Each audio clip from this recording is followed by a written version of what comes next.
Hey Wales, good morning. Happy Wednesday. It's March 12th, pre-market. Let's review and dive deeper into Tesla here. I've been getting a lot of requests and questions whether or not we've actually bottomed because of the last 24 hours with Trump buying a new Tesla. So I'll provide my sentiment in terms of what I'm going to be doing, what I expect moving forward. So yeah, let's really dive in. For those that don't know me, I'm a full-time trader. I do these updates every single day. All right, so with that said, let's break down Tesla.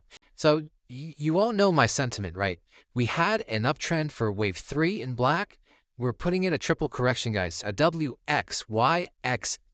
wave, right? Finishing off all of a wave 4 in black, okay? Now, there's a few things that I want to clear up. If you're a long-term investor, guys, if you're a long-term investor into Tesla, this is the time to buy, and you shouldn't be selling your shares. You shouldn't be scared. These are the times because between 250 down to 180, a beautiful buy zone, you have a target of $520 into the future. That's my target based on the algo levels. And then you also have a target between $1,000 and $2,000 in the long term as well. Okay, so you're just setting yourself up for success here. A second thing you also want to keep a lookout for is on the Dow Jones, right? If you're a long-term investor on Dow, okay, or a long-term investor in Tesla, the Dow is also at extreme levels here on the 1-to-1 to 1,618. So this is a bounce level here, guys. All right, this is a bounce level, a potential bottom coming up for the Dow to flag and move higher.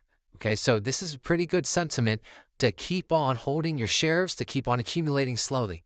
Okay, so with that said, let's go into sort of a trader's mindset, what I'm looking for, because as a trader, I need to know sort of these short-term movements.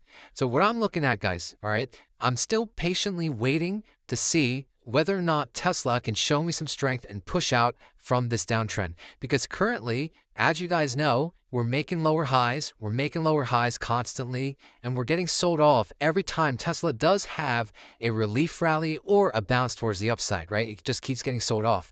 We're making lower lows, right? So what am I trying to say? What I'm trying to look at is if Tesla, there's two stages right now. If you take a look at the structure here, there's one downtrend that's peaking from this B wave down here like this. Okay, so on the miniature time frames, you can see it's cutting across here. Okay, now what I need Tesla to do is I need Tesla to start breaking out and moving towards the right out of this first phase of the downtrend. If Tesla can move towards the side, that's a beautiful, beautiful, I guess, first signal that, okay, we're gaining some strength. Okay, now the second downtrend is this massive one starting from all the way up here that's cutting across like this, guys. That's cutting across like this. So what does Tesla need to do? Now, when Tesla starts moving out sideways here, okay, it needs to come back up here like this with volume, break down, right? Because we're going to break down because of how intense that trend line is, but it's going to hold a higher low. So it's not going to go lower than the last low here, right? And now we can break out like this with volume, consolidate, and then push forward to 520. That's exactly what I need Tesla to start doing for me to be confident that we have a chance towards the upside. So again, what do I need? I need Tesla to start moving towards the side, breaking out like this, push, consolidate, and then go further. It's going to take a while, guys, right? It's probably going to take a few months for a base to form, guys, right? Bottoms don't just V-shape, right? It does in very rare cases, right? Like in 2020, but typically you'll see a longer consolidation at the bottom before we start pushing up. So the first things first is that we need to sort of form a base, in my opinion, get out of this first initial downtrend. Then we start pumping up and getting out of this larger downtrend. This is sort of where I'll buy, guys, right here. Okay, and then I'll also buy a consolidation because for me as a trader, I do not like catching the falling knife.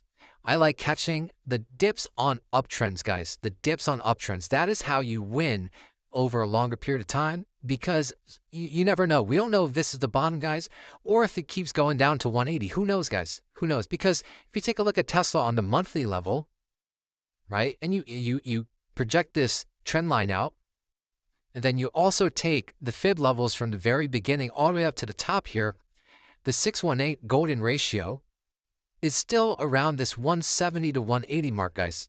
Very similar to sort of where the last ditch effort here is as well. So we don't know if this is the bottom or if it's going to go lower, guys.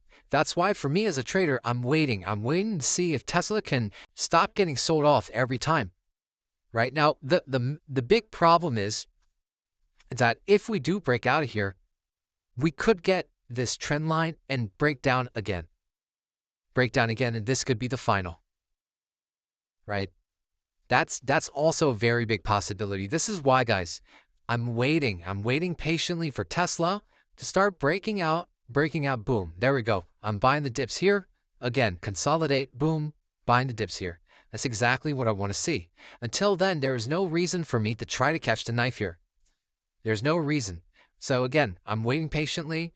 I'll keep you guys updated every single day. Until then, I'm in other trades, guys. I'm in other stocks that are uptrending. Talk to you guys soon.